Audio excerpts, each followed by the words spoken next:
एक किसान और उसके पोते की कहानी। एक बार की बात है, एक लड़का स्कूल की छुट्टियों में अपने दादा से मिलने गांव गया। वो अपने दादाजी के साथ गांव घूमता और खेतों में काम करने के लिए भी जाता। एक दिन वो लड़का अपने दादा के साथ खेत में काम करने के लिए गया हुआ था, तो दादा ने उससे शर्त लगाई कि चलो देखते हैं कि खेत की ज़मीन को फसल की बुआई के लिए कौन पहले तैयार करता है।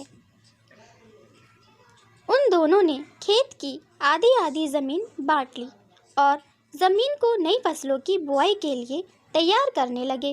वो दोनों मिट्टी को खोदकर उसे पलट उसकी गांठों को तोड़ रहे थे ताकि वो फसल की बुआई के लिए तैयार हो जाए।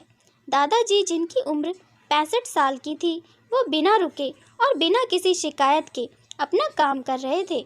लेकिन वो लड़का, जिसकी उम्र 17 साल थी, वो अपने काम में बहुत शिकायत कर रहा था। वो बार बार रुककर आराम कर रहा था और कह रहा था कि कितना मुश्किल काम है, लेकिन उसके दादाजी बिना रुके और बिना थके काम कर रहे थे। फिर जब शाम हुई तो लड़का देखता है कि दादाजी ने अपने हिस्से की सारी ज़मीन की बुआई कर ली है और उनके हिस्से की ज़मीन अब फसलों की खेती के लिए तैयार है। लेकिन उसके हिस्से की ज़मीन में अभी आधी ज़मीन का भी काम पूरा नहीं हुआ था। वो लड़का बहुत हैरान होता है कि दादाजी ने इस उम्र में भी उससे ज़्यादा काम कैसे कर लिया। वो दादाजी के पास जाता है और उनसे पूछता है कि आपने इतनी उम्र में इतना काम कैसे किया।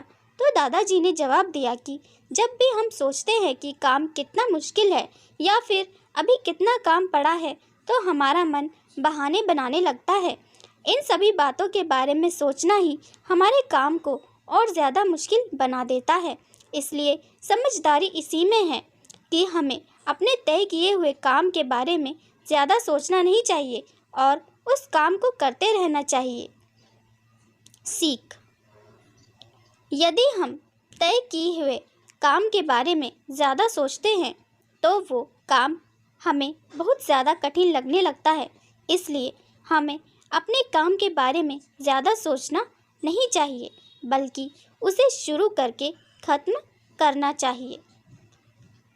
Thanks for watching.